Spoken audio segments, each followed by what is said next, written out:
Mob মবের যেই তাণ্ডব, এটি কোনোভাবেই লাগাম টানতে পারছে না সরকার।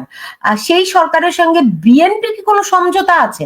এবং এই কাজগুলো করেছে বিএনপির কর্মীরা খালেদা জিয়ার নামে স্লোগান দিয়েছে, এবং যেই ব্যক্তি কে এম নুরুল হুদাকে জুতাপেটা করছিলেন, তিনি একজন মিরপুরের একজন ওয়ার্ড কমিটির নেতা।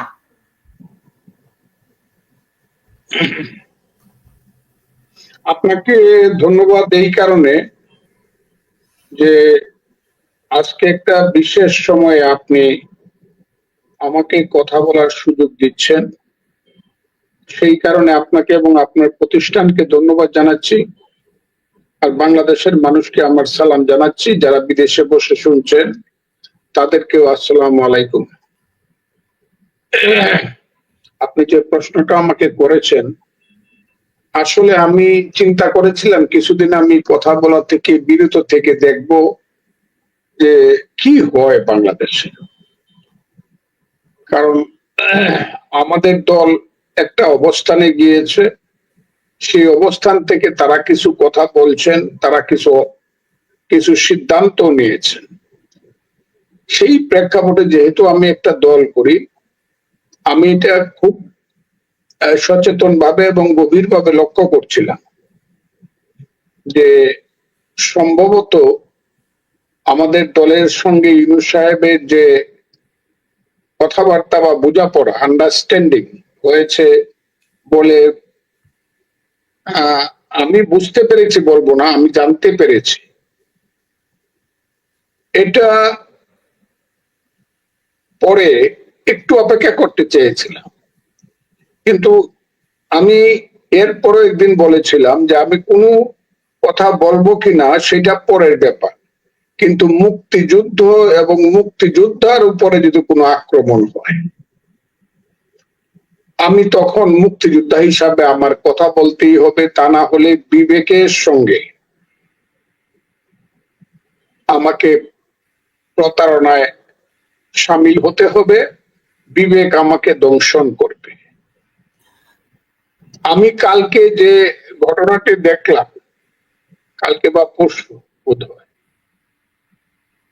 এটা বাংলাদেশে আমি বারবার বলছিলাম, যা শুরু হয়েছে এইটা কোনো দেশে, কোন সভ্য মানুষের দেশে সামান্যতম মানবাধিকার যেখানে আছে সেই সব দেশে এই ধরনের কাণ্ড হয়েছে বলে আমার জানা নেই।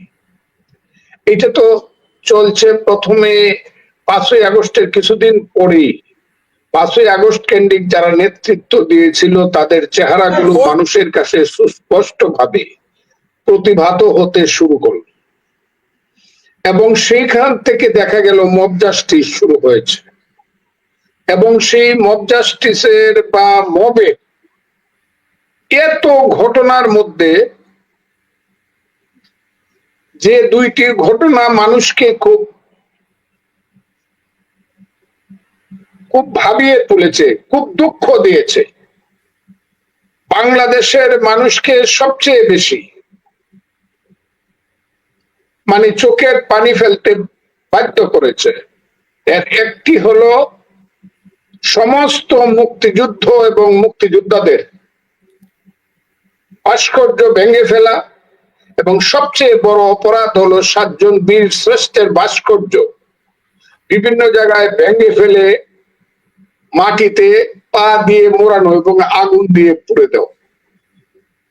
এই ব্যাপারে কোন দল কথা বলেছে বলে আমার জানা নাই। এমনকি সেনাবাহিনী 7 জন বীরশ্রেষ্ঠ সবাই সেনাবাহিনীর লোক। বীরশ্রেষ্ঠ মতিউর রহমান যে বাংলাদেশে আসতেও পারে নাই, এমনকি ইন্ডিয়াতেও পৌঁছতে পারে নাই, পাকিস্তানের একটা বিমান নিয়ে এসেও উড়ে আসতে চেয়েছিল, সেইখানে তার বিমানকে পাক বাহিনী ভূপাতিত করে এবং সেইখানে তিনি শহীদ। সেই যে বীরশ্রেষ্ঠ মতিউর রহমান, তার ভাস্কর্যটাকে ভেঙে চুরমার করে দিয়ে পা দিয়ে পারানো হলো। এই ব্যাপারেও সেনাবাহিনী বা কোন রাজনৈতিক দলের মুখ থেকে আমি কোনো কথা শুনিনি। শুধু আমার মতো একজন লোক, যার কোনো শুধু মুক্তিযোদ্ধা ছাড়া তেমন কোনো পরিচয় আমার নাই, যদিও আমি একটা রাজনৈতিক দলের উপদেষ্টা, চেয়ারপারসনের উপদেষ্টা মন্ডলীর সদস্য, ওইটা অর্গানাইজেশনের কোনো পজিশন নয়। তারপরে আমি সমস্ত সাহসিকতা নিয়ে এইসব অপকর্ম, এইসব নর পশু নরাধমদের অপকর্মের আমি বিরোধিতা করেছি। এটা হলো একটা। আরেকটা হলো যেদিন বঙ্গবন্ধুর বাড়ি ভেঙে দেওয়া হলো এবং তার বাড়ি যেদিন বুলডোজার দিয়ে গুড়িয়ে দেওয়া হলো, আমার কাছে মনে হয়েছিল মানুষ বাংলাদেশে, আমার যত মানুষের কাছে দেখা হয়েছে, যত মুক্তিযোদ্ধার কাছে, শত শত মুক্তিযোদ্ধা আমাকে ফোন করে, হাজার হাজার মুক্তিযোদ্ধা আমার সঙ্গে যোগাযোগ করার চেষ্টা করে এবং অনেকেই আমার সঙ্গে যোগাযোগ করে এবং করছে।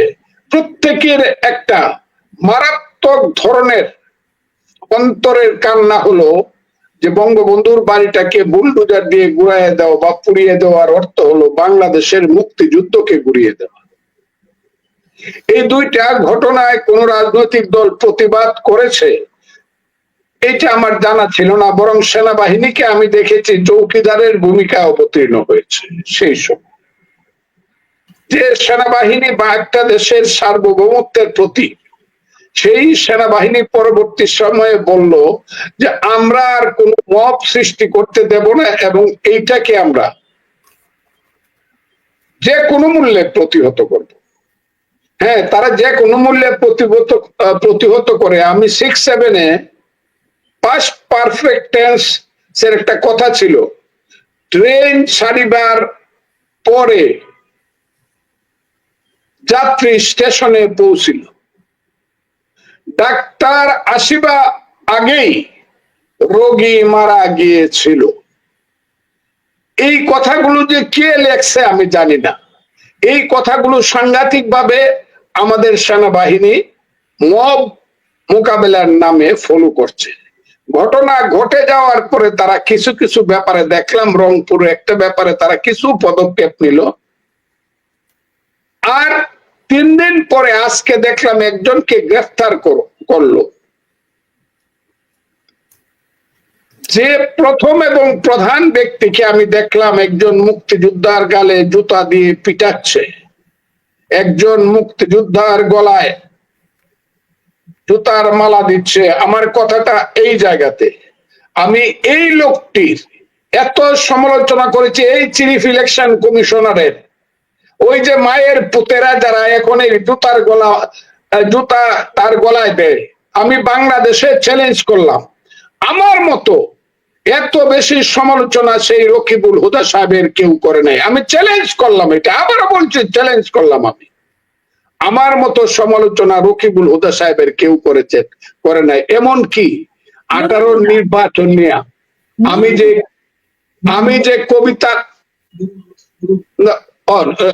নুরুল হুদা, 18 নির্বাচন নিয়ে আমি যে কবিতার লাইন বলেছি, নিশিতে যাইও ইলেকশন রে বন্ধুরা, নিশিতে যাইও ইলেকশনে, জ্বালাইয়া ইলেকট্রিক বাতি, নৌকায় সিল মারিব সারা রাতি, কব কথা পুলিশের শোনে।